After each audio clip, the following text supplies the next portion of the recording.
Okay, hello everyone, my name is Eragon. I'm a Grandmaster top laner and top lane positional coach, and in this video I'm going to explain a way of how to get early prio in lanes that you shouldn't. So this is more so aimed at higher level play, but it's never bad obviously to learn if you're in low elos too. So I'm going to have to go over a fundamental of early wave management and just that in general at the beginning of this video, as it's like what this video sort of builds off of, you know. So not everyone knows this, some people do. If you don't know it thoroughly, I recommend watching, continuing. Either way, options to skip if you want to, but it's still good to watch. So it's not a general video on how to manage the first 3 waves, but I may do a video on that in the future, as it's the most important fundamental in the game for top laners. So yeah, as I say, like a video on that would be hours as well, so I'm not covering all of that now, and I'm skipping over a lot of things, but I'm giving you the basics. So here's a brief rundown on the first 3 waves and managing that for people who aren't sure. Most people, they know that you should slow push the first and second wave, right? This is quite common, and then crush the third wave, right? And most of the time, the biggest mistake I see people do is they default to cheater recalling, and that's all they know about the whole thing. But like that's a sort of like that's a branch, that's an option, not a thing you do it for. That's not why you crash third wave. More importantly, it's because when you crash third wave, it also gives you like a timer, like a window or tempo to contest scuttle grab and secure for your jungler. So that's why third wave crash is so important, right? There's also other reasons, but again, I'm glossing over everything. As your enemy top laner, when you crash third wave, they're stuck under tower farming, and crab spawns at 3 minutes 15, and generally the crash happens at about 3 minutes. So you can just go over, secure for your jungler, and the enemy jungler is sad, right? So often people want to third wave crash, but what I'm going to teach you is what to do if the enemy top wants to third wave crash, and they can third wave crash, and I want you to learn to deny it, okay? And this is how you actually get prio for crab when you shouldn't. Basically, the idea is to force the enemy top lane to crash second wave, which is generally really bad, because a top laner can't do anything with a second wave crash. The time is all wrong, there's nothing to do on the map, and you don't get much tempo off of crashing 2 waves. So it's really important that we abuse when they second wave crash, and we can also force it too. So that's the big theme of this video. Anyway, I've just got notes, and I'm pretty bad at tracking them. 1 second.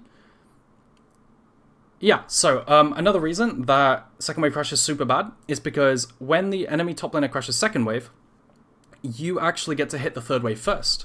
And when you get to hit the third wave first, that means you get to hit level 3 first. And then you could take a trade on level 3 to level 2 as an advantage, you know? And that way, that's how you actually get prio. You take the trade on the level advantage, and you actually chunk them. So I've got a video I'm going to show you how to do that.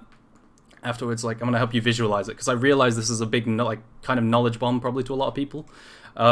So you can do this anytime that the top laner should get prio. They crash second wave by accident, maybe they overforce, maybe they're not being careful enough, because I see that a lot. Or you can actually force the enemy top to second wave crash. So to force the enemy top to second wave crash, what you do is you trade with the enemy top laner on the first and second wave, and I know you lose these, that's why you can't get prio, but you sacrifice your HP to make them over push, and then you get an ideal lane state, right? So you obviously, this is a really hard thing to do, this is like a fine line you have to tread, right? If you overtrade, you'll be too low to take the trade, to like contest when they crash second, and then you'll be too low to take the trade on level 3, but you trade with level 3 to 2 advantage after forcing them to second wave crash. And that way, you've got prio for crab, because that's the time for crab too. You'll have ideally chunked them out, or pushed them away. So, I'm actually gonna load up a video. I just missed something actually. So, just a little thing before I show the video on like an example. This doesn't work in every matchup, obviously. Some matchups you just cannot trade against in the first 2 waves. I can't think of any examples off the top of my head, but like something versus Darius, for example, is just nightmare. So sometimes you can't do this. But it does work very well against champions that AoE trade. Stuff like Volibear, push really fast. Urgot, if you like force them to trade into you, they're gonna AoE the wave like mad. They're gonna realize, oh, I'm pushing too fast, I've got to crash second wave, right? So this example is a matchup that I played earlier today on my D1 Smurf. It's Set versus Volibear, and granted he doesn't play properly, right? But Nobody does, first of all, and 99% chance that he's not thinking this in depth about the wave, right? So here's the video. Let me just mute this. Yeah, muted. Okay. Okay, so what's going to happen is I'm going to trade. I'm going to take a few trades. Now, granted, this guy plays it a bit poorly, but it's fine. You can force this. You can trade, sacrifice some HP, because there's no way I win trades versus a grass volley, right? I'm going to let him push into me. Okay, this is what he's doing. I can't walk up because grass volley gets Prio into almost everything. And you see how he's pushing, right? To keep up his passive stacks, to keep up his grasp. And I'm going to walk up and trade a bit, you know, and he's pushing now, and like he's really pushing fast, right?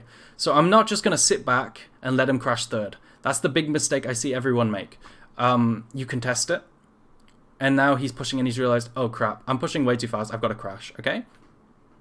So he's got level 2-1, I respect it, and now I let him crash the second wave. And this is super bad for him, like we've said. If you crash second wave, you've got no temper to do anything. So he's just leaving. He doesn't know what to do. He probably went and got a ward or something, and it's just completely worthless, you know? If he managed his wave better, he could have crashed third. But now what you're going to see is how I have wave control, because he crashed second.